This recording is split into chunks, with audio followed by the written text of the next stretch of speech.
আমরা পড়বো পলিস্যাকারাইড। ঠিক আছে, পলিস্যাকারাইড কি?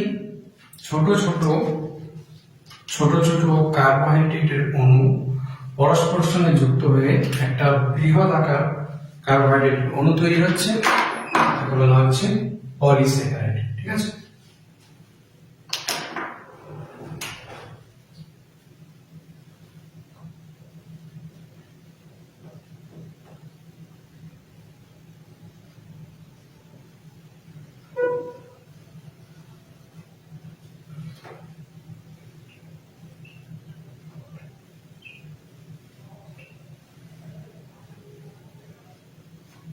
তো ছোট ছোট অনেকগুলো কার্বোহাইড্রেট অণু পরস্পরের সঙ্গে যুক্ত হয়েছে অণুটা তৈরি হয়েছে, তাকে বলা হচ্ছে পলিস্যাকারাইড। এই যে এখানে ছোট ছোট অনেকগুলো কার্বোহাইড্রেট যুক্ত হয়েছে, এটা একটা কার্বোহাইড্রেট ছোট অণু, এটা একটা কার্বোহাইড্রেট অণু। তো এগুলো অনেকগুলো এরকম কার্বোহাইড্রেট অণু যুক্ত হয়ে যে বৃহদাকার কার্বোহাইড্রেট অণু তৈরি হয়েছে, তাকে বলা হচ্ছে পলিস্যাকারাইড। অ্যাকচুয়ালি এগুলোকে কার্বোহাইড্রেট অণু বলতে মনোস্যাকারাইড বলা হয়। ঠিক আছে, এক একটা অণুকে বলা হয় মনোস্যাকারাইড। মনোস্যাকারাইড সম্পর্কে আমরা জেনেছি আগে। ঠিক আছে, পলিস্যাকারাইড এরকম অনেকগুলো ছোট ছোট কার্বোহাইড্রেট অণু বা মনোস্যাকারাইড যুক্ত হয়ে যে বৃহৎ আকার কার্বোহাইড্রেট অণু তৈরি হচ্ছে, তাকে বলা হচ্ছে পলিস্যাকারাইড। এবার পলিস্যাকারাইড দু রকম হতে পারে, একটা হচ্ছে হোমোপলিস্যাকারাইড আর একটা হচ্ছে হেটারোপলিস্যাকারাইড।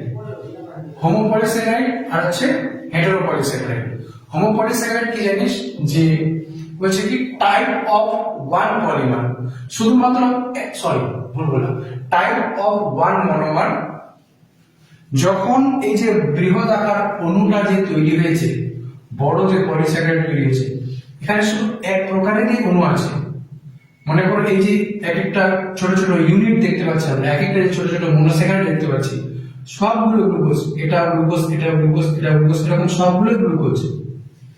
একরকম মনোমার আছে, এক প্রকারের মনোমার আছে, তখন তাকে বলা হবে হোমোপলিস্যাকারাইড। মনোমার পলিমারের কনসেপ্ট অনেকবার বলা হয়েছে। এই যে এক একটা ছোট ছোট মনোমার আর পুরোটাই হচ্ছে পলিমার। তো এই যে পলিমার আছে, এই পলিমারের মনোমারটা কি? মনোমার হচ্ছে একরকম। কয় রকম? একরকম মনোমার আছে। শুধুমাত্র গ্লুকোজ থাকলে গ্লুকোজ, ফ্রুক্টোজ থাকলে শুধুমাত্র ফ্রুক্টোজ, এরকম। ঠিক আছে, তখন তাকে বলা হবে হোমোপলিস্যাকারাইড। যেমন উদাহরণ কি স্টার্চ, গ্লাইকোজেন ইত্যাদি, এগুলো হচ্ছে হোমোপলিস্যাকারাইডের উদাহরণ। এবার বলছে হেটারোপলিস্যাকারাইড কি? হেটারোপলিস্যাকারাইড যখন এরকম কার্বোহাইড্রেটের একটা বৃহৎ আকার অণু আছে, কার্বোহাইড্রেটের একটা বড় অণু, বড় শৃঙ্খল তৈরি হয়েছে, বৃহৎ আকার অণু তৈরি হয়েছে, তো এখানে কি হচ্ছে একরকম, এই যে এক একটা মনোস্যাকারাইড আছে, এরা কিন্তু একরকম না, আলাদা আলাদা রকম, আলাদা প্রকারের মনোমার আছে। যে বলছে type of monomer one plus, একের বেশি, মানে 2, 3, 2 রকম 3 রকম মনোমার দিয়ে এই পলিস্যাকারাইডটা তৈরি।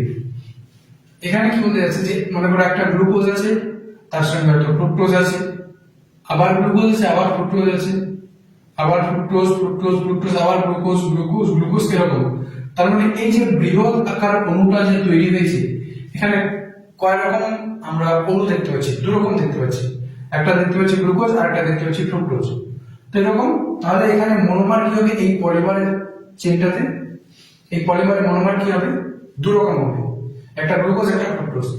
তো ওটাই বলতে চাইছে হেটারোপলিস্যাকারাইড যখন আলাদা আলাদা ছোট ছোট কার্বোহাইড্রেট অণু দিয়ে তৈরি বৃহদাকার কার্বোহাইড্রেট অণুকে বলা হচ্ছে হেটারোপলিস্যাকারাইড। ঠিক আছে, হেটারোপলিস্যাকারাইডের উদাহরণ হচ্ছে পেপটাইডোগ্লাইকেন। এটা সম্পর্কে ডিটেইলস জানার দরকার নেই, জাস্ট একটা নাম যেহেতু আছে, এটা আমাদের জানা আছে, এই জন্য এটা নোট করে দেওয়া হলো।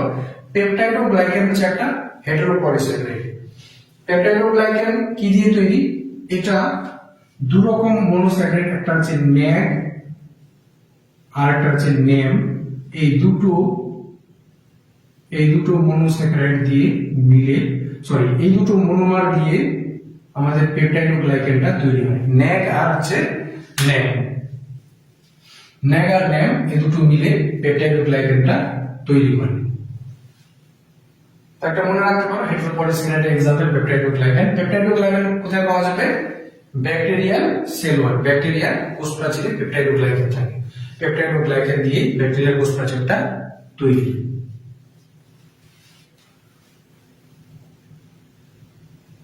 পেপটাইড ফসফোরাসটা কি দিয়ে তৈরি? পেপটাইডোগ্লাইকেন দিয়ে তৈরি। Contain 10 plus monosaccharide unit.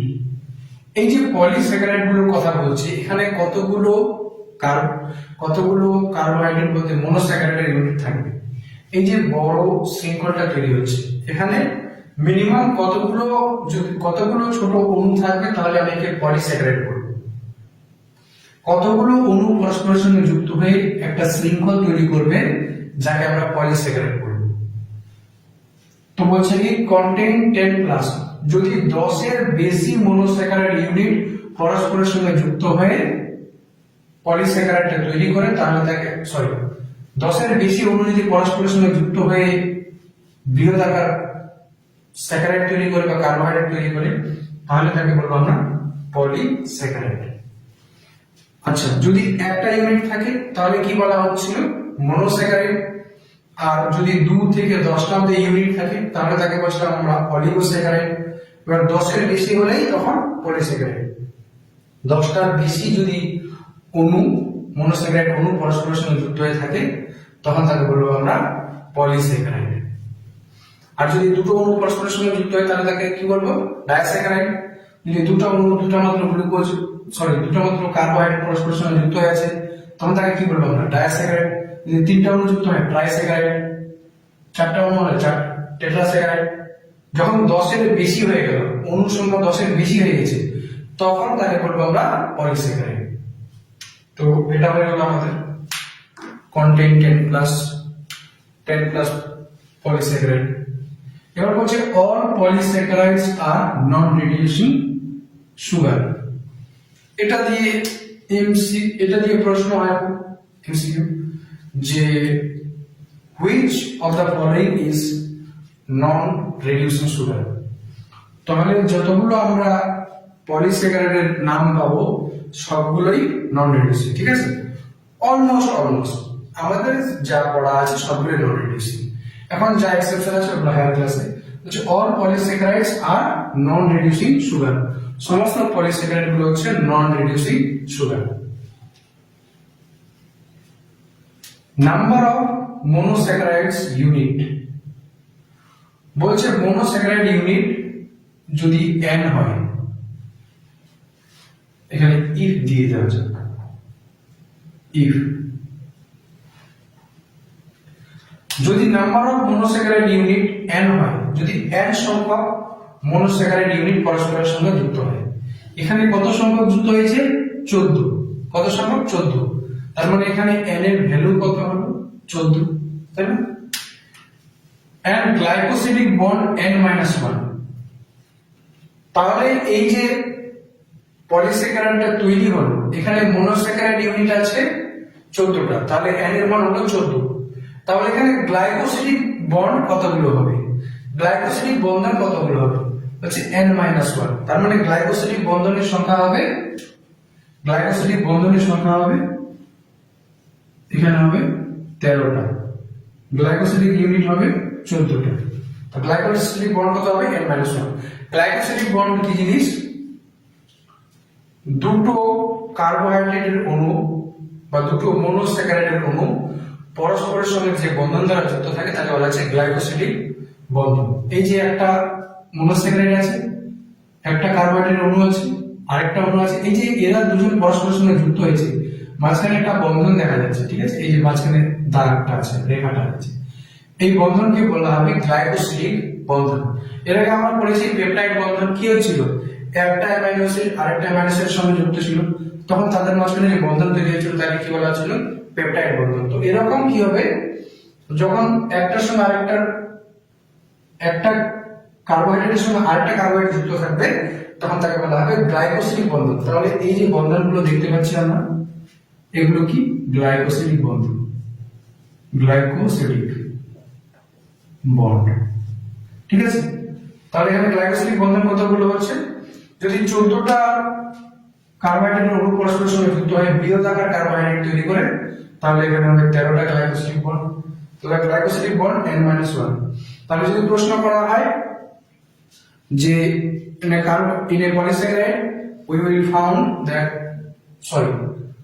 25 monosaccharide units present in a polysaccharide 25টি কার্বোহাইড্রেটের মনোস্যাকারাইড ইউনিট একটি পলিস্যাকারাইড তৈরি করছে। কতগুলো? তাহলে ওখানে গ্লাইকোসিলিক বন্ধন কতগুলো হবে? আবার বলছি 25টা মনোস্যাকারাইডের ইউনিট পরস্পরের সঙ্গে যুক্ত হয়ে পলিস্যাকারাইড তৈরি করেছে, তাহলে ওখানে গ্লাইকোসিলিক বন্ধন কতগুলো হবে? তাহলে গ্লাইকোসিলিক বন্ধন কতগুলো হবে? n-1 মনোস্যাকারাইড ইউনিট আছে n 25টা, আর তাহলে কি হবে গ্লাইকোসিলিক বন্ধন n-1 24টা, 25 থেকে এক বাদ দিলে তাহলে 25টা মনোস্যাকারাইড অণু পরস্পরের সঙ্গে যুক্ত হওয়ার জন্য তাদের মধ্যে 24টা বন্ধন তৈরি হবে। ঠিক আছে,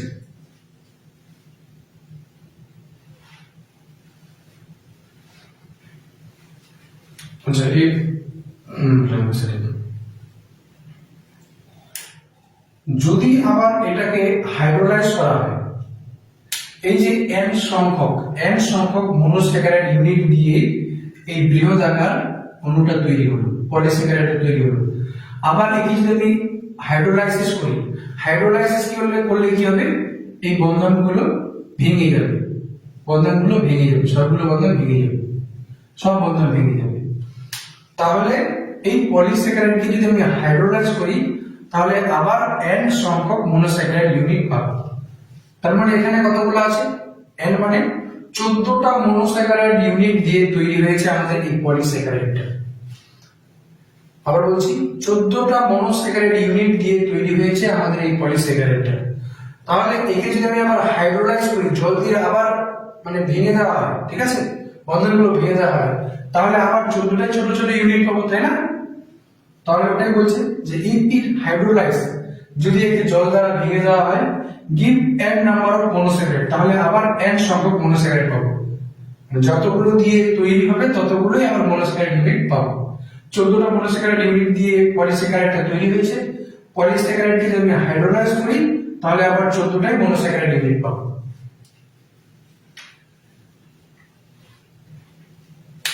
ফাংশন, এর কাজ কি? Mainly as a food storage, খাদ্য সঞ্চয়ে অংশগ্রহণ করে মূলত।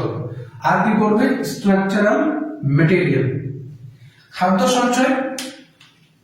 সঞ্চয়ের কথা অংশগ্রহণ করছে প্রাণী দিয়ে, উদ্ভিদ দিয়ে। উদ্ভিদের এক্সাম্পলটা নিই, তাহলে এই পয়েন্টটা ভালো ক্লিয়ার হয়ে যাবে। উদ্ভিদের খাদ্য কি রূপে জমা থাকে? উদ্ভিদের খাদ্য তৈরি হয় মূলত কি রূপে? গ্লুকোজ রূপে। এটা তো আমরা জানি, সারা সংশ্লিষ্টে পড়ে থাকি। কিন্তু ওই খাবারটা জমা হয় কি রূপে? যখন ওই খাবারটা সে নিজের দেহে সঞ্চিত করবে, তখন খাবারটা সঞ্চিত করবে স্টার্চ রূপে। তো স্টার্চ কি? একটা পলিস্যাকারাইড। তো খাদ্যবস্তু সঞ্চয়ে সাহায্য করছে স্টার্চ রূপে, ঠিক আছে। আর কি করছে? ওই উদ্ভিদের যে কোষ প্রাচীর আছে, কোষ প্রাচীর কি দিয়ে তৈরি? সেলুলোজ কি এক ধরনের পলিস্যাকারাইড। তাহলে এই স্ট্রাকচারাল ম্যাটেরিয়াল বা গঠনগত উপাদান হিসেবে কাজ করছে। এখানে গঠনগত উপাদান কি? কার্বোহাইড্রেট, সেলুলোজটা হচ্ছে গঠনগত উপাদান। স্টার্চ। এবার যে পলিস্যাকারাইড গুলো আছে সেগুলো সম্পর্কে আমাদের যেগুলো পলিস্যাকারাইড ডিটেইলসে পড়তে হবে, দেওয়া আছে, সেগুলো পড়ছি। একটা হচ্ছে স্টার্চ। আচ্ছা আবার বলি, এটা এই পয়েন্টটা একটু নট ক্লিয়ার লাগছে, এতটা ক্লিয়ার মনে হচ্ছে না। পলিস্যাকারাইডের কাজ কি? পলিস্যাকারাইডের কাজ হচ্ছে এক নম্বর, মূল কাজ, মেইনলি কথাটা মনে রাখতে হবে। পলিস্যাকারাইডের অনেক কাজ আছে, বাট মেইন কাজ কি? ফুড স্টোরেজ, খাদ্য সঞ্চয়কারী হিসেবে সাহায্য করে। যেমন স্টার্চ, উদ্ভিদের খাদ্য সঞ্চয়ে অংশ নিচ্ছে স্টার্চ। আর কি? গঠনগত উপাদান হিসেবে কাজ করছে, যেমন উদ্ভিদ কোষে তৈরিতে সাহায্য করে, উদ্ভিদ কোষের কোষ প্রাচীর তৈরিতে সাহায্য করছে সেলুলোজ, ঠিক আছে। এটা হয়ে গেল আমাদের পলিস্যাকারাইডের কাজ। তাহলে পলিস্যাকারাইড এই অবধি গল্প শেষ। এবার পলিস্যাকারাইডের মধ্যে যেগুলো উদাহরণ আছে সেই উদাহরণগুলোকে ডিটেইলসে পড়ব, যে কিভাবে এই পলিস্যাকারাইডগুলো তৈরি হচ্ছে। তার মধ্যে যেটা আমাদের প্রথম পড়ার বিষয় সেটা হচ্ছে স্টার্চ। স্টার্চ কি? একটা পলিস্যাকারাইডের উদাহরণ, তাই না? স্টার্চ সম্পর্কে এবার জেনে নিই। মেইন স্টোরেজ ইন প্লান্ট, উদ্ভিদের মূল সঞ্চয়কারী উপাদান। উদ্ভিদ তার খাদ্যবস্তুকে জমা রাখে স্টার্চ রূপে। তো মেইন স্টোরেজ ইন প্লান্ট, প্লান্টের মেইন স্টোরেজ উপাদান কি? এটা হবে স্টার্চ। ফাউন্ড ইন সিরিয়ালস, দানা শস্য, ভেজিটেবলস, শাকসবজি ইত্যাদিতে পাওয়া যায় এই স্টার্চ। বাংলা বলা স্টার্চ। স্টার্চ কি? Polymer of alpha D glucose. তাহলে স্টার্চ কি দ্বারা তৈরি? স্টার্চ আলফা ডি গ্লুকোজ দ্বারা তৈরি। তাহলে স্টার্চের মনোমার কি হলো? স্টার্চের মনোমার কি? Alpha D glucose. Alpha D গ্লুকোজের পলিমার কি? স্টার্চ। আলফা ডি গ্লুকোজের পলিমার আরো অন্য আছে, কিন্তু জাস্ট এখানে স্টার্চ হচ্ছে আলফা ডি গ্লুকোজের পলিমার।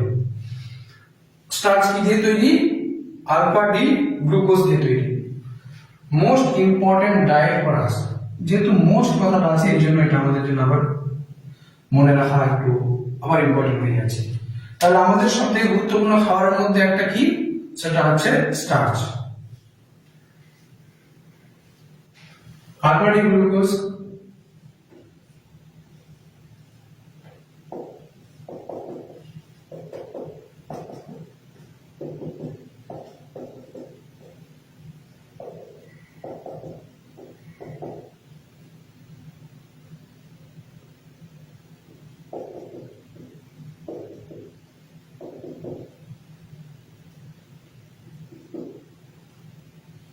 এটা হচ্ছে একটা আলফা ডি গ্লুকোজ। এটা হচ্ছে একটা আলফা ডি গ্লুকোজ।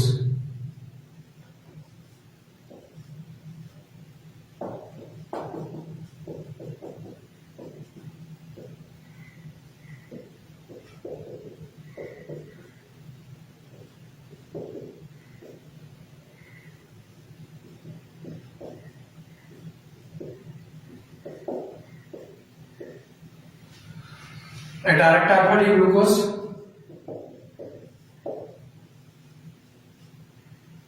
এখানে এদের মাঝখানে রিঅ্যাকশন হলো, এটা C1 এক নাম্বার, এখানকার কার্বনটা কি C1 আর এখানকার কার্বনটা C4। কেমন করে C4 কার্বন?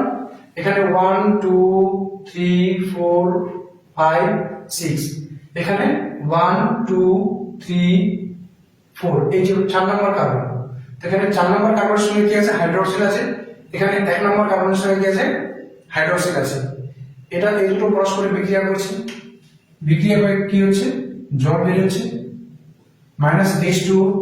তাহলে কি তৈরি হচ্ছে? তাহলে আমরা কি পাচ্ছি? জল বেরিয়ে যাওয়ার ফলে কি পাচ্ছি আমরা? জল বেরিয়ে যাওয়ার ফলে কি পাচ্ছি? পুরো স্ট্রাকচার সেম টু সেম থাকবে, ঠিক আছে? শর্টকাটে এগিয়ে দিচ্ছি, কারণ এর আগে মল্টোজ বানানো হয়েছে, মল্টোজকে তৈরি।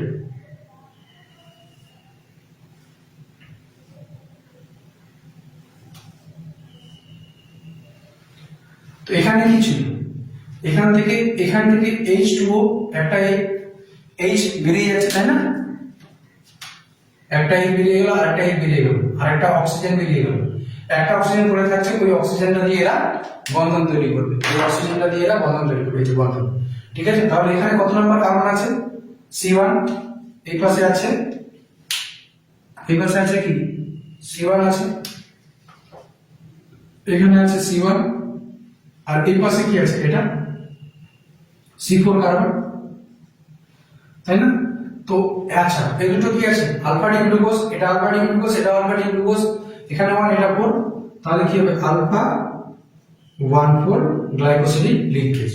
এটা তো মল্টোজ তৈরি করলাম, ঠিক আছে? ঠিক এরকম ভাবে এরপরে কি হবে? এরকম ভাবে আরো পাশাপাশি অনেকগুলো গ্লুকোজ অণু যুক্ত হবে।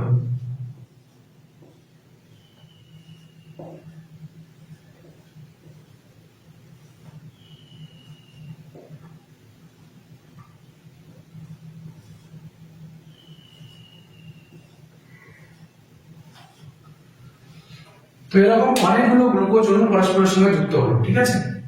অনেকগুলো গ্লুকোজ অণু পরস্পরের সঙ্গে যুক্ত হলো। এখানে বন্ধনগুলো কি আছে? আলফা 1,4 গ্লাইকোসিলিক লিঙ্কেজ, ঠিক আছে? আসলো। এবার এখানে আর এগুলোকে এরকম ভাবে দেখাচ্ছে না, এগুলোকে একটা লাইন টেনে দেখাচ্ছে, মানে এই জিনিসটাই আমি একটা রেখা দিয়ে বোঝাচ্ছি, ঠিক আছে? রেখা দিয়ে বোঝাচ্ছি। হলো? তাহলে এটাকে কি বললাম? আচ্ছা, এই উপাদানটার আগে নামটা লিখে দেওয়া আছে। এটা কি হলো? এই যে জিনিসটা তৈরি হলো, আলফাটিক গ্লুকোজ, আলফাটিক গ্লুকোজ, আলফাটিক গ্লুকোজ, আলফাটিক গ্লুকোজ, এই যে বড় শৃঙ্খলটা তৈরি হলো, একে বলা হচ্ছে অ্যামাইলোজ। কি বলা হচ্ছে? অ্যামাইলোজ। হলো তো? অ্যামাইলোজ।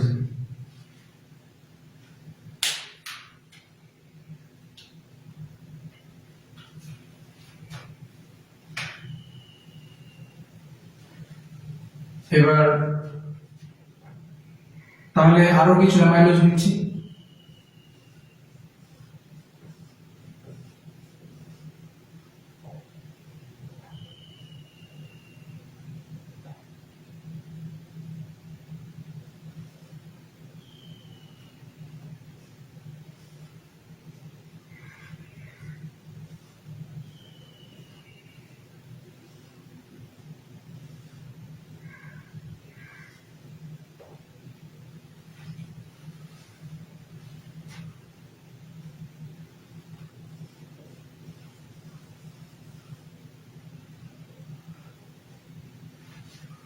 হলো?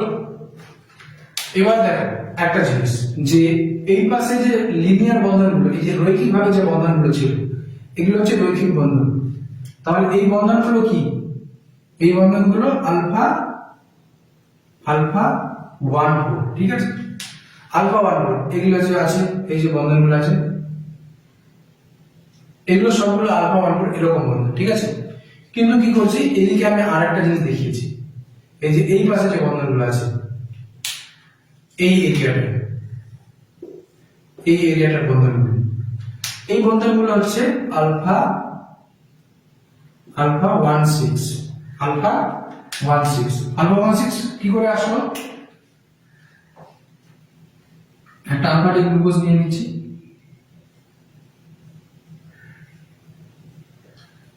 CH2OH, বাকি কিছু অঙ্কন করা করছি না, আলফা-ডি গ্লুকোজটা অঙ্কন করা হচ্ছে, ঠিক আছে? আলফা-ডি গ্লুকোজ, আলফা-ডি গ্লুকোজের এখানে কি ছিল? এক নম্বরে কি ছিল? উপরে H, নিচে OH, আলফা-ডি গ্লুকোজ, তাই তো? এবার আলফা-ডি গ্লুকোজের এটা হচ্ছে 1 নাম্বার, আর এটা হচ্ছে 6 নাম্বার। 6 নাম্বার কার্বন, এই যে 1 2 3 4 5 6 নাম্বার কার্বন। এবার এখানে আরেকটা CH2OH,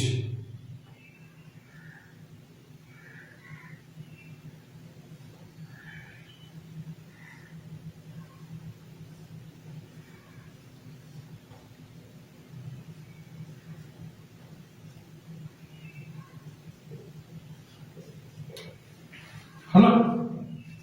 তাহলে এখানে কত হলো? এখানে এখানে যৌগসূত্রের বন্ধন কার্বন নাম্বার কত? এটা এই কার্বন নাম্বারটা 1 2 3 4 5, এই কার্বন নাম্বারটা 6, এখানকার উপরে এই কার্বন নাম্বারটা 1। আবার বলছি, এটা আলফা ডি গ্লুকোজ, এটা আলফা ডি গ্লুকোজ, বাকি স্ট্রাকচার গুলো ড্র করতে হবে, টাইম নেই।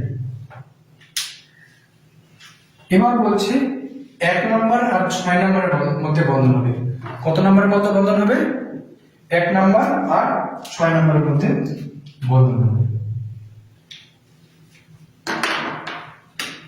তাহলে এখানকার 1 নাম্বার, এটা 1 নাম্বার কার্বন, এটা 1 নাম্বার কার্বন, এর সঙ্গে কি আছে? OH আছে, আছে তো?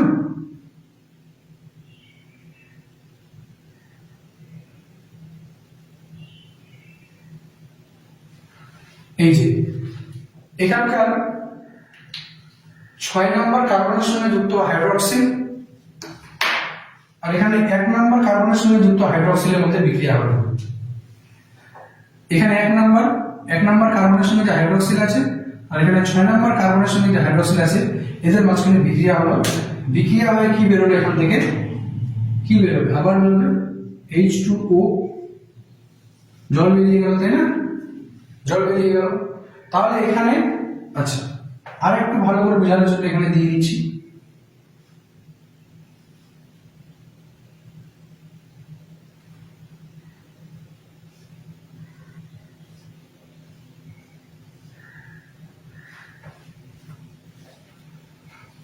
পাশাপাশি বন্ধনটা কি আছে?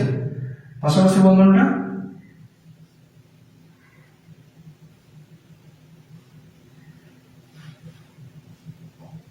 পাশাপাশি বন্ধনটা কি হবে? পাশাপাশি বন্ধন হচ্ছে এটা, এই যে আলফা 1 4, এটা হচ্ছে আলফা, এটা হচ্ছে আলফা 1 4 বন্ধন পাশাপাশি, এই যে 4 নাম্বার 1 2 3 4, এদিকে 4 নাম্বার আর এখানে 4 আলফা 1 4, এখানে আছে আলফা 1 4, আর এখানে 6 আর 1, 6 আর 1 দুটো কি আছে? আলফা ডি গ্লুকোজ, দুটো কি আছে? আলফা ডি গ্লুকোজ, এই জন্য এখানকার 1 এখানকার 6। তাহলে এই যে বন্ধনটা তৈরি হবে, বন্ধনটা বানিয়ে দিচ্ছি, এখান থেকে জিনিসটা এদিকে ফরওয়ার্ড করে দিচ্ছি, শর্টকাটে আঁকলাম এটাকে।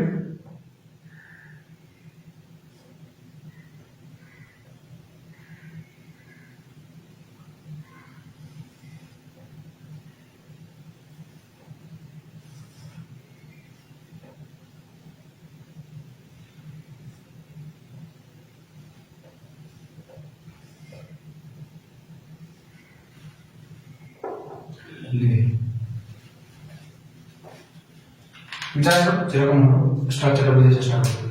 তো এই যে দুটো বন্ধন যুক্ত হলো, এই জায়গার বন্ধনটা আর এই জায়গার বন্ধনটা এখানে দেখানো হয়েছে, ঠিক আছে? এটা এটা এখানে কত ছিল? 1, তার মানে এখানে C1 কার্বন, এখানে কত ছিল? এটা এই জায়গায় কত number? CH2 OH 6 number carbon, এখানে C6 6 নাম্বার কার্বন, C আসলে মাঝখানে CH2 হবে যদি আরো ভালো করে ড্র করা যায়।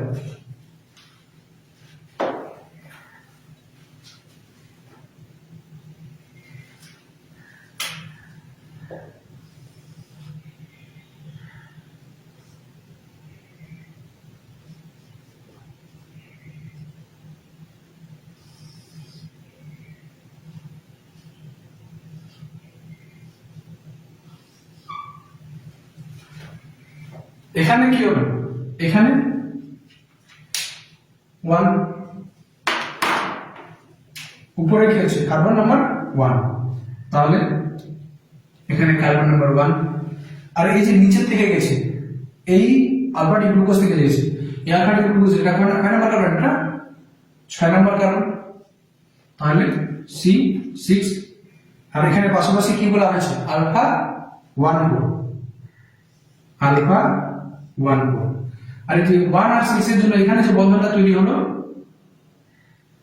আলফা 1 6। আচ্ছা, এখানে আরেকটা, এখানে কি হবে? হাইড্রোজেন বেরিয়ে গেল, একটা হাইড্রোজেন বেরিয়ে গেল, দুটো হাইড্রোজেন বেরিয়ে গেল, একটা অক্সিজেন এখান থেকে বেরিয়ে গেল, আর একটা অক্সিজেন পড়ে থাকবে, তো এই দুটোর মাঝখানে অক্সিজেনটাও থাকবে। বন্ধনটা ঠিক এভাবে তৈরি, ঠিক আছে? এটাকে সামারাইজ করতে দেওয়া হবে, সবগুলো লিখে নিজের চেষ্টা করবে, মনে করে এখানে সবগুলো যতগুলো নাম আছে সবগুলো লিখে ওরকম বন্ধনটা বানানোর চেষ্টা করবে। তাহলে কি হলো?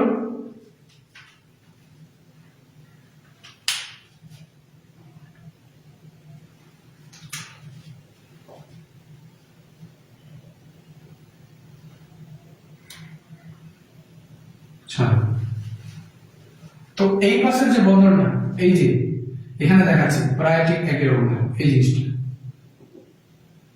এইটা স্ট্রাকচার মানে এটা স্ট্রাকচার, এটা স্ট্রাকচার মানে এটা স্ট্রাকচার, এদের মাঝখানে বন্ধনটা কি নাম দিয়েছিলাম? আলফা 1 6। তো এই বন্ধনটা হচ্ছে আলফা 1 6, আলফা 1 6 কিভাবে আসলো? এভাবে আসলো। কিভাবে আসলো? এভাবে আসলো। আলফা ডি গ্লুকোজ অঙ্কন করবে, আলফা ডি গ্লুকোজ অঙ্কন করবে, দেখবে বন্ডটা বানাবে। আর এখানেও আমি রাউন্ড শেপ মানে রাউন্ড করে দিয়েছি, এখানেও তুমি সেম স্ট্রাকচারটা, এই স্ট্রাকচারটা ড্র করে বন্ডটা বানাবে, ঠিক আছে? তাহলে ভালো করে কনসেপ্টটা ক্লিয়ার হবে। এটা হলো আলফা 1 6 বন্ধন, আর এটা হলো আলফা 1 4 বন্ধন। তাহলে এখানে দুই রকম বন্ধন দেখা যাচ্ছে, একটা হচ্ছে 1 4 বন্ধন আর একটা হচ্ছে 1 6 বন্ধন। এবার এখানে আরেকটা জিনিস লক্ষ্য করো, এই যে গ্লুকোজটা আছে এই গ্লুকোজটা হালকা এদিকে বেরিয়ে গেছে, ঠিক আছে? এবার এর উপর যদি যুক্ত হয়, এরপর যদি 6 নাম্বার বন্ধন করে, তো এটা এই জায়গায় বন্ধন করবে, কারণ এখানে 1 2 3 4 5 6 এই জায়গায় আছে, তো এই জায়গা থেকে বন্ধনটা তৈরি হবে। আর একবার বলি, এটাকে অ্যাজিউম করা হলো এটাকে অ্যাজিউম করা হলো এটা, তাহলে এই দুটো বন্ধন হচ্ছে আলফা 1 6, আলফা 1 6।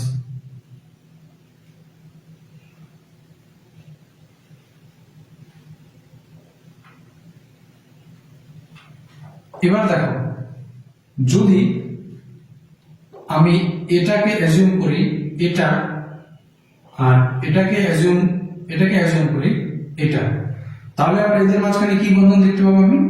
আলফা 1 6। কেন অ্যাজিউম করছি? কারণ এখানে এই জায়গায় ওর সঙ্গে বন্ধন করা হয়েছে, এই জায়গায় 6 নম্বর কার্বন থাকবে, এদিকে 1 নম্বর কার্বন থাকবে, এদিকে 1 নম্বর কার্বন থাকবে, এখানে 6 নম্বর কার্বন।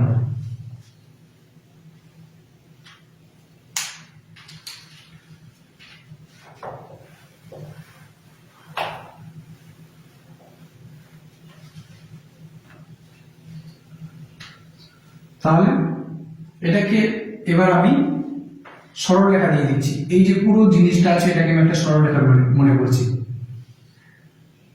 পুরো জিনিসটা সরলরেখা মনে করলাম, নিচে আর একটা বন্ধন নেমেছে, এটাকে একটা সরলরেখা চিহ্ন দিলাম, ঠিক আছে? এই যে পুরো স্ট্রাকচারটা আছে এটাকে আমি আরেকটা সরলরেখা মনে করছি,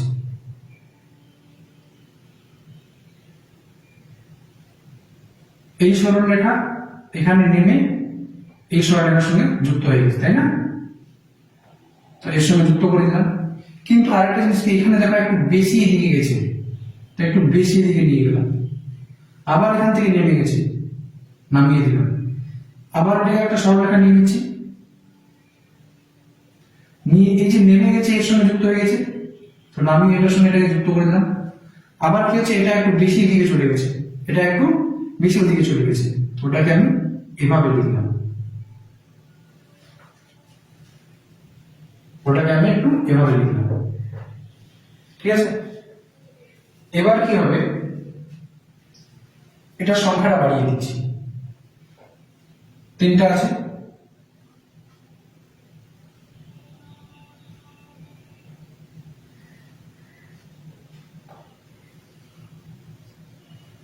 দিলাম তো। আচ্ছা, এবার বোঝার চেষ্টা করো, এই পাশে এই জায়গাগুলোতে কি বন্ধন আছে, এই জিনিসগুলো আছে এই পাশে, তার মানে এগুলো জায়গায় বন্ধন যেগুলো আছে এগুলো হচ্ছে আলফা 1 4 বন্ধন আছে, এই যে বন্ধনগুলো আছে এগুলোতে আলফা 1 6 বন্ধন আছে, ঠিক আছে? এবার এই দিকের এই যে লিনিয়ার, এটা কি বললাম? অ্যামাইলোজ, রৈখিক যে সজ্জা আছে, তো এই পার্টটাকে বলা হবে, এই অংশটাকে বলা হবে অ্যামাইলোজ।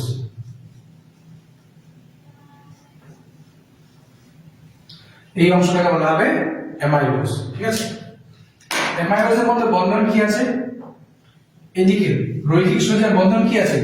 শুধুমাত্র কি আছে? আলফা 1 4 আছে, এদিকে অন্য কোনো বন্ধন আছে কি এই রৈখিক সজ্জা পার্টের মধ্যে? তাহলে আলফা 1 4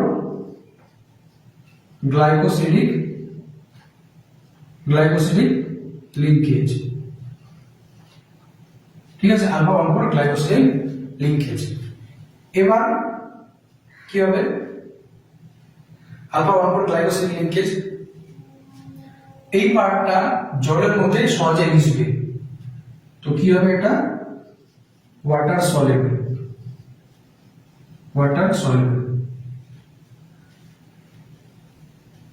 আর এই দিকে যে পার্টটা আছে, এইটুকু পার্ট, এই পাশের পার্টটা, এখানে এইটুকু পার্টকে বলা হবে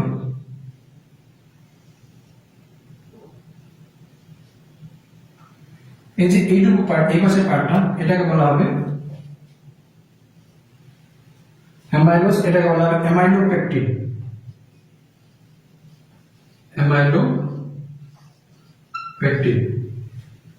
আচ্ছা, এটা এই পার্টটাকে কি বললাম আমি? অ্যামাইলোপেকটিন। এই পার্টটা, এই যে অংশগুলো, এখানে কি আছে? 1 4 বন্ধন আছে, এখানে কি আছে? আলফা 1 4 বন্ধন আছে, তাহলে বন্ধন কি হবে? এইটুকু জায়গায় এগুলো জায়গায় আলফা 1,4 আছে, এগুলো জায়গায়, কিন্তু এগুলো জায়গায় 1,6 বন্ধন আছে। তার মানে অ্যামাইনো প্যাকটিনের মধ্যে দু রকম বন্ধন আছে, একটা আছে আলফা 1,4 আর একটা আছে আলফা 1,6 গ্লাইকোসিলিক লিঙ্কেজ। ওটা লিখতে হবে ওর পাশে, গ্লাইকোসিলিক লিঙ্কেজ অ্যামাইনো প্যাকটিন। এই যে এইটুকু পার্ট আছে এটা জলের মধ্যে সহজে মিশবে না, তাহলে এটাকে কি বলবো? Water insoluble. ওয়াটার ইনসলুবল, জলের সঙ্গে মিশবে না। এই যে পুরো বৃহদাকার অণুটা তৈরি হলো, এই যে গোটা অণুটা তৈরি হলো, এরই নাম হচ্ছে স্টার্চ। এর নাম হচ্ছে স্টার্চ। স্টার্চের মধ্যে অ্যামাইনো প্যাকটিনের পার্সেন্টেজ থাকে, অ্যামাইনো প্যাকটিন থাকে 80 থেকে 80 অ্যামাইনো প্যাকটিন থাকবে 80 থেকে 85%। স্টার্চের মধ্যে পার্সেন্টেজ হচ্ছে 80 থেকে 85%। আর অ্যামাইলোজ থাকে স্টার্চের মধ্যে 15 থেকে 20%। যদিও আমি দেখানোর সময় এদিকে এটাকে বেশি দেখিয়েছি, অনেকটা দেখিয়েছি, বাট অ্যাকচুয়ালি এই অ্যামাইলোজ পার্টটা কিন্তু অল্প থাকে, এই আলফা 1,4,1,6 বন্ধন পার্টটাই বেশি থাকে। তার মানে অ্যামাইনো প্যাকটিন 80 থেকে 85% আর অ্যামাইলোজ 15 থেকে 20%। কোথায় থাকে? স্টার্চের মধ্যে থাকে। এই পুরো অণুটা স্টার্চ। এইরকম পার্টটাকে বলা আছে অ্যামাইলোজ। এটা পুরোটাকে বলা আছে স্টার্চ। এর মধ্যে অ্যামাইলোজ আছে 15 থেকে 20% আর অ্যামাইনো প্যাকটিন আছে 80 থেকে 85%। এরপরে কি আছে? অ্যামাইলোজ পার্টটা ওয়াটার সলিউবল। এখানে বন্ডিং রয়েছে আলফা 1,4 গ্লাইকোসিলিক বন্ধন। আর অ্যামাইনো প্যাকটিনের মধ্যে বন্ধন কি হয়েছে? আলফা 1,4 আর হচ্ছে আলফা 1,6। আলফা 1,4 হচ্ছে আলফা 1,6। আর অ্যামাইনো প্যাকটিনের স্পেশালিটি কি ছিল? ওয়াটার ইনসলুবল, জলের মধ্যে সহজে মিশবে না। স্টার্চ হয়ে গেল। এবার স্টার্চের সম্পর্কে,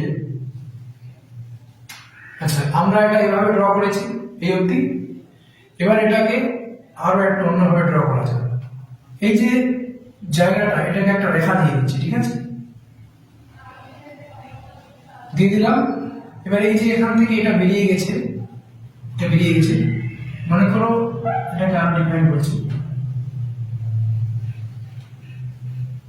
মনে করো যে এই রেখাটা আমি ড্র করলাম, এই যে এটা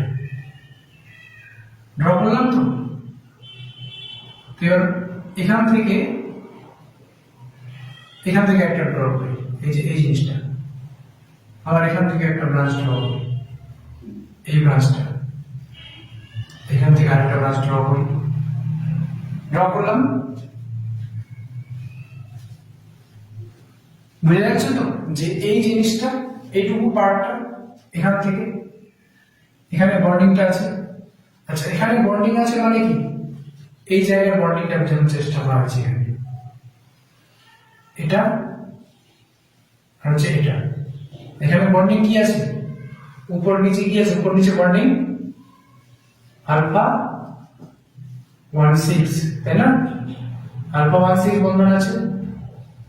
তাহলে এখানে এই পাশটায় এইটুকু জায়গায় বন্ধন কি হলো? আলফা 1,6 বন্ধন কি হলো? আলফা 1,6। এবার এরপরে এটা বলছে 2 ডিগ্রি স্ট্রাকচার অফ স্টার্চ। আমরা প্রোটিনের সময় প্যাকিং দেখেছি, তো প্যাকিংটা কি ছিল? আলফা হেলিক্স, তাই না? তো এখানেও 2 ডিগ্রি স্ট্রাকচারে কি হবে? এটা হালকা কয়েলিং হয়ে যাবে।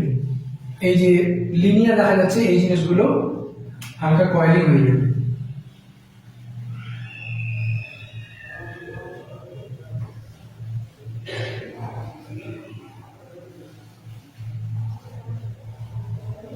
একটা, দুটো, তিনটে, চারটা, তিনটা, এরকম 2 ডিগ্রি স্ট্রাকচারে কয়েলিং হয়ে গেল স্টার্চটা। হলো কয়েলিং হয়ে গেল। 2 ডিগ্রি স্ট্রাকচার স্পেশালিটি কি আছে? 2 ডিগ্রি স্ট্রাকচার কি করতে পারবে?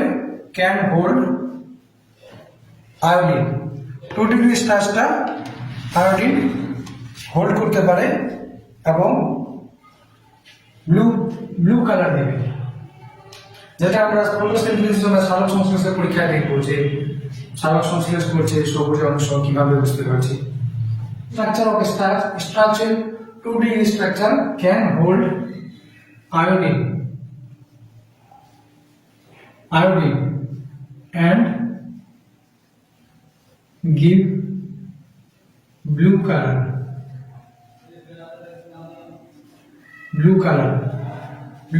স্পেলিংটা একটু দেখা যায়।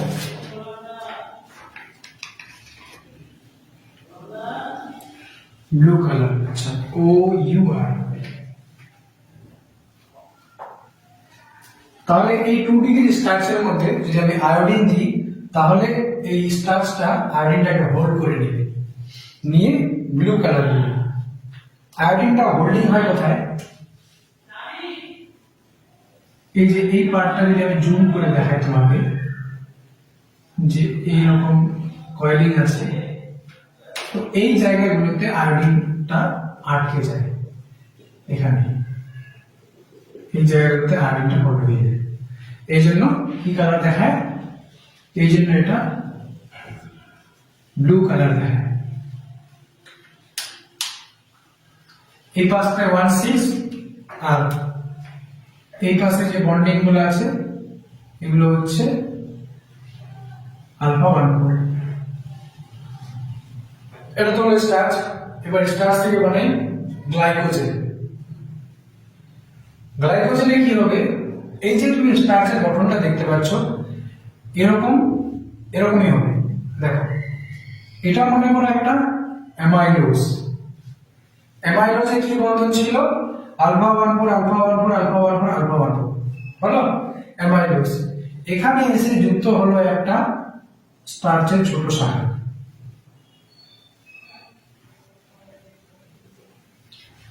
তাহলে এবার আরেকটা এসে যুক্ত হলো স্টার্চের শাখা।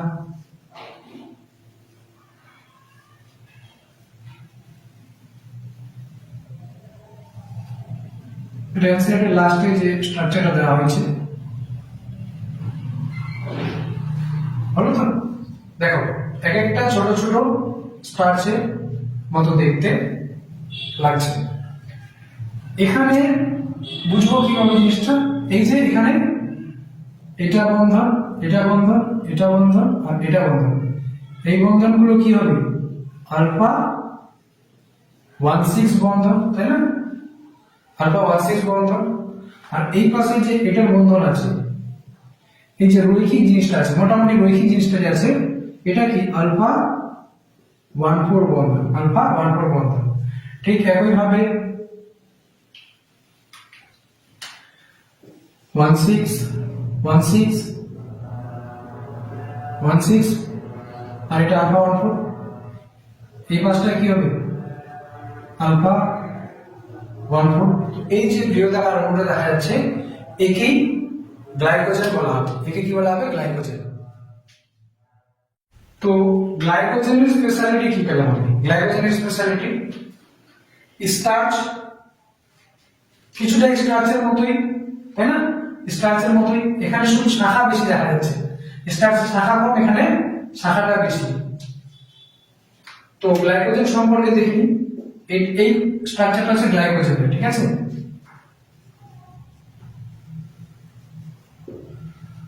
গ্লাইকোজেন কি? Store in animal east fungi. East এক প্রকার ফাঞ্জাই হয়ে থাকে, তাই না? তাহলে গ্লাইকোজেন সঞ্চিত হয়। গ্লাইকোজেন সঞ্চিত হয় কার মধ্যে? ইস্টের মধ্যে, প্রাণীদের মধ্যে আর ফাঞ্জাইয়ের মধ্যে। প্রাণীদের মধ্যে গ্লুকোজকে গ্লাইকোজেন রূপান্তরিত করতে সাহায্য করে হরমোন কি নাম? ইনসুলিন। ইনসুলিন, হ্যাঁ ইনসুলিন। আর গ্লাইকোজেনকে ভেঙে গ্লুকোজে তৈরি করে glucagon. Glycogen is similar to amylopectin. গ্লাইকোজেনটা এই অ্যামাইলোপেকটিনের সিমিলার, মানে এই পার্টটার বেশি মিল হবে এই পার্টটার সঙ্গে। দেখো এখানে শাখা অনেক আছে। এটা বলছে গ্লাইকোজেন সিমিলার কার সঙ্গে? অ্যামাইলোপেকটিনের সঙ্গে। উইথ মোর ব্রাঞ্চ, এই যে কথা রয়েছে মোর ব্রাঞ্চ, তাহলে গ্লাইকোজেনে কি আছে? ব্রাঞ্চিংটা স্টার্চের দিকে গ্লাইকোজেনে বেশি আছে। এই যে শাখা আমি তো দেখতে পাচ্ছি, শাখাগুলো তোমার গ্লাইকোজেনে বেশি আছে। বন্ধন সব সেম, আলফা 14 আর 16, কিছু ডিফারেন্স নেই। অ্যামাইলোপেকটিনে কি ছিল? আলফা 14 আর 16। It is also known as a animal starch. যেহেতু এর গঠনটা একটু অনেকটা অ্যামাইলোপেকটিনের মতো, আর অ্যামাইলোপেকটিন স্টার্চের একটা বিশেষ অংশ, এই জন্য এটাকে বলা হচ্ছে অ্যানিমাল স্টার্চ। আমরা প্লান্ট কিংডমে পড়বো রোডোফাইসি। রোডোফাইসিতে কি হবে? রোডোফাইসি তার খাদ্যকে জমা রাখে ফ্লোরিডিয়ান স্টার্চ রূপে। কি রূপে জমা রাখে? ফ্লোরিডিয়ান স্টার্চ রূপে। তো রোডোফাইসি কি খাদ্যকে ফ্লোরিডিয়ান স্টার্চ রূপে জমা রাখছে? এই ফ্লোরিডিয়ান স্টার্চ অনেকটা একই রকম কার মতো? গ্লাইকোজেন আর অ্যামাইলোপেকটিনের মতো। গ্লাইকোজেন আর অ্যামাইলোপেকটিনের মতো গঠনগত দিক থেকে। এবার একটা মোদ্দা কথা আসছে না, যে স্টার্চ বলো, অ্যামাইলোপেকটিন বলো, গ্লাইকোজেন বলো, ফ্লোরিডিয়ান স্টার্চ বলো, অল আর নিয়ারলি সিমিলার। এই সেন্টেন্সটা আমি বানিয়েছি যে নিয়ারলি সিমিলার, মানে এই যে বলছে starch, amylopectin, glycogen, Floridian starch, এগুলো খুব কাছাকাছি সিমিলার, একে অপরের কাছাকাছি সিমিলার। দেখো সিমিলার বললাম, কিন্তু বলিনি যে সেম টু সেম। এখানে সিমিলার আর সেম টু সেম কথার মধ্যে কিন্তু পার্থক্য আছে। তো যদি বলে সিমিলার, তাহলে স্টেটমেন্ট বেস যদি থাকে প্রশ্নটা, তাহলে yes it can be similar. আর যদি বলে সেম টু সেম, তাহলে কিন্তু না, তাহলে অ্যান্সার না হবে, কারণ সিমিলার বলেছেন, বলেননি সেম টু সেম। সিমিলার আর সেম টু সেম এর মধ্যে পার্থক্য আছে। দেখো এখানে গ্লাইকোজেন সিমিলার, এখানে স্টার্চের সঙ্গে, অ্যামাইলোপেকটিনের সঙ্গে সিমিলার দেখতে পাচ্ছি, কিন্তু সেম টু সেম তো না, এখানে ব্রাঞ্চিং বেশি আছে, তাই না? তো সেম টু সেম বলা যাবে না, কিন্তু সিমিলার বলা যেতে পারে। হ্যাঁ, প্রায় একই রকম। আমাদের দেহের যদি গ্লুকোজ প্রয়োজন হয়, ইফ উই নিড গ্লুকোজ, আমাদের দেহে যদি কোনো কারণে গ্লুকোজ প্রয়োজন হয়, তাহলে আমরা কি করি? আমরা গ্লুকোজকে গ্লাইকোজেন রূপে জমা রাখি, তাই না? প্রথম লাইনে বলে দেওয়া হয়েছে স্টোর ইন অ্যানিমাল, প্রাণীর মধ্যে গ্লাইকোজেন রূপে জমা থাকে গ্লুকোজ। তো আমাদের যদি কখনো গ্লুকোজের দরকার হয়, রক্তের মধ্যে গ্লুকোজ কমে যায়, তাহলে আমাদের দেহটা কি করবে? উৎসেচক ক্ষরণ করবে, বডি রিলিজ এনজাইম উৎসেচক ক্ষরণ করবে। এই উৎসেচকগুলো গিয়ে গ্লাইকোজেনের উপর কাজ করবে। উৎসেচকগুলো, এনজাইমগুলো গিয়ে গ্লাইকোজেনের উপর কাজ করবে। কাজ করে কি করবে? গ্লাইকোজেনকে ভেঙে দিবে। গ্লাইকোজেনকে ভেঙে কিসে পরিণত করবে? গ্লুকোজে পরিণত করবে। গ্লাইকোজেনকে ভেঙে কি করবে? গ্লাইকোজেনকে ভেঙে গ্লুকোজে পরিণত করবে। গ্লাইকোজেনকে ভেঙে গ্লুকোজে পরিণত করার পদ্ধতিকে কি বলা হয়? গ্লাইকোজেনোলাইসিস। লাইসিস মানে কি? ভাঙা। তো গ্লাইকোজেনকে ভাঙছে, তো প্রক্রিয়াটার নাম হয়ে যাচ্ছে গ্লাইকোজেনোলাইসিস।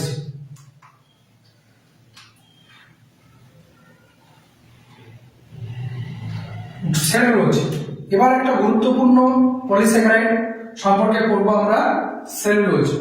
সেলুলোজের ইম্পর্টেন্ট পয়েন্টগুলো কি আছে সেলুলোজ সম্পর্কে? যে আকার exclusively in plant. Exclusively plant মানে শুধুমাত্র উদ্ভিদের মধ্যে পাওয়া যায়, প্রচুর পরিমাণে পাওয়া যায়। এক্সক্লুসিভলি ওখানে উদ্ভিদ তৈরি করে এই জিনিসটাকে, সেলুলোজ উদ্ভিদ তৈরি করে। exclusively in plant, most abundant organic in plant, উদ্ভিদ থেকে পাওয়া সবথেকে বেশি পরিমাণে জৈব পদার্থের নাম কি? সেলুলোজ। তাহলে যদি বলা হয় উদ্ভিদ থেকে পাওয়া সবথেকে বেশি পরিমাণ জৈব পদার্থের নাম কি? Cellulose. Most abundant organic compound in plant. যদি বলা হয় most abundant organic in the world, পৃথিবীতে সবথেকে বেশি পরিমাণে কোন অর্গানিক কম্পাউন্ডটি পাওয়া যায়, তাহলে অ্যান্সার হবে সেলুলোজ ইন ওয়ার্ল্ড। এবার বলা আছে কি এই পলিমারটা কেমন পলিমার? Linear polymer.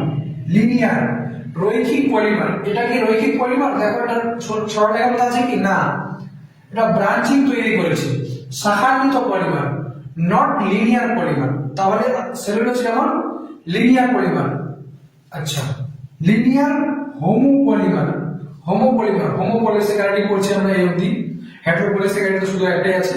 এটাও কি হবে? গ্লাইকোজেনটাও homopolymer of beta D glucose. এখানে জিনিসটা বলতে গেল, এতক্ষণে যে আমরা পড়ছিলাম স্টার্চ, স্টার্চের পরে আছে তোমার গ্লাইকোজেন, এগুলো কিসের দ্বারা তৈরি ছিল? এগুলো ছিল আলফা ডি গ্লুকোজ দিয়ে তৈরি। কিন্তু এই যে সেলুলোজ আছে এটা বিটা ডি গ্লুকোজের হোমোপলিমার। কেমন? লিনিয়ার। মেন এই সেলুলোজ দিয়ে কি তৈরি হয়? পাল্প, প্লান্ট পাল্প, যেটা দিয়ে আমরা পরবর্তীকালে কাগজ তৈরি করি। এছাড়া কটন, কটন। আরেকটা জিনিস যেটা ইম্পর্টেন্ট সেটা হচ্ছে প্লান্ট সেল ওয়াল তৈরিতে সাহায্য করবে।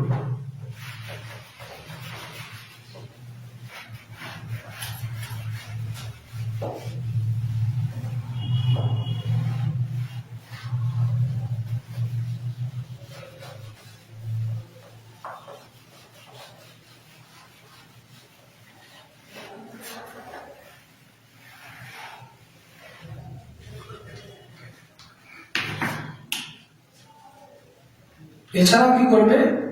সেলুলোজ দিয়ে প্লান্ট তার কোষ প্রাচীর সেল ওয়ালকে তৈরি করে। তাহলে মেন পাল্প, কটন, কমা দিয়ে লিখে দিতে হবে প্লান্ট সেল ওয়াল, উদ্ভিদের কোষ প্রাচীর। এখানে এটা তৈরি হচ্ছে কিভাবে? এখানে beta D glucose, CH2OH, H, H, নিচে OH, OH, H, H, OH, OH, H। এটা কি হলো? Beta D glucose, beta D glucose. এবার পাশে আরেকটা বিটা ডি গ্লুকোজ, একে দেওয়া যাক CH2OH, H, H, OH।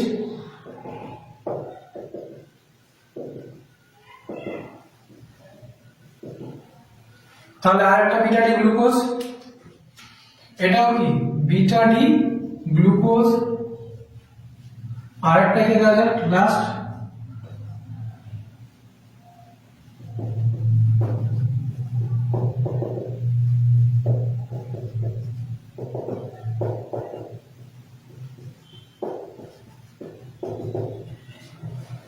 এগুলো হয়ে গেল আমাদের বিটা ডি গ্লুকোজ।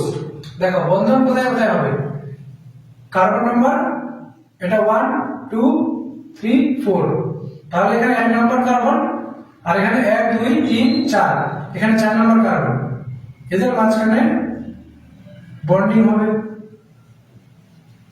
এবার এখানে 1 নাম্বার কার্বন, এখানে 1 2 3 4 নাম্বার কার্বন, এদের মাঝখানে বন্ডিং হবে। ঠিক আছে? বন্ডিং হয়ে কি বেরোবে? জল বেরোবে। কি বেরোবে? জল বেরোবে, তাই না? এবার এখানে যে বন্ধনটা তৈরি হচ্ছে, বন্ধনটার নাম কি হবে? বন্ধনটার নাম কি হবে? বিটা, বিটা এখানকার 1 1 4, বিটা 1 4, বিটা 1 4 হবে বন্ধনটা। Beta 1 4 glycosidic bond, beta 1 4 glycosidic bond.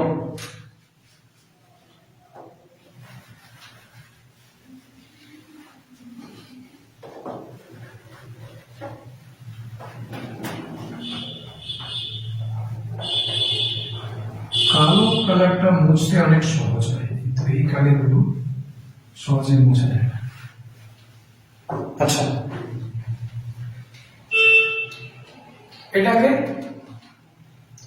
নতুন করে এটা কি হচ্ছে?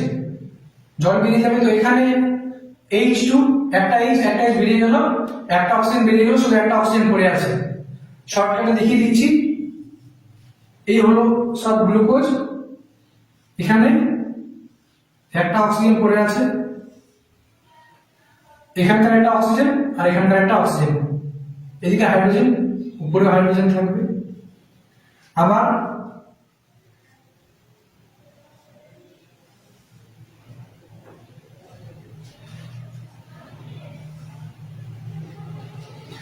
এবার কি হবে? এখান থেকে অক্সিজেন, এখান থেকে তাহলে বন্ধনগুলো কি হবে 1 4 1 4 1 4 এরকম ভাবে এটা চলতে থাকবে কন্টিনিউয়াসলি লিনিয়ার হোমোপলিমার বলা হয়েছে। তাহলে সেলুলোজ, এটা সেলুলোজ বন্ডিং কি আছে beta 14 glycosidic linkage, beta 14 glycosidic linkage, ব্যাস হয়ে গেল সেলুলোজ।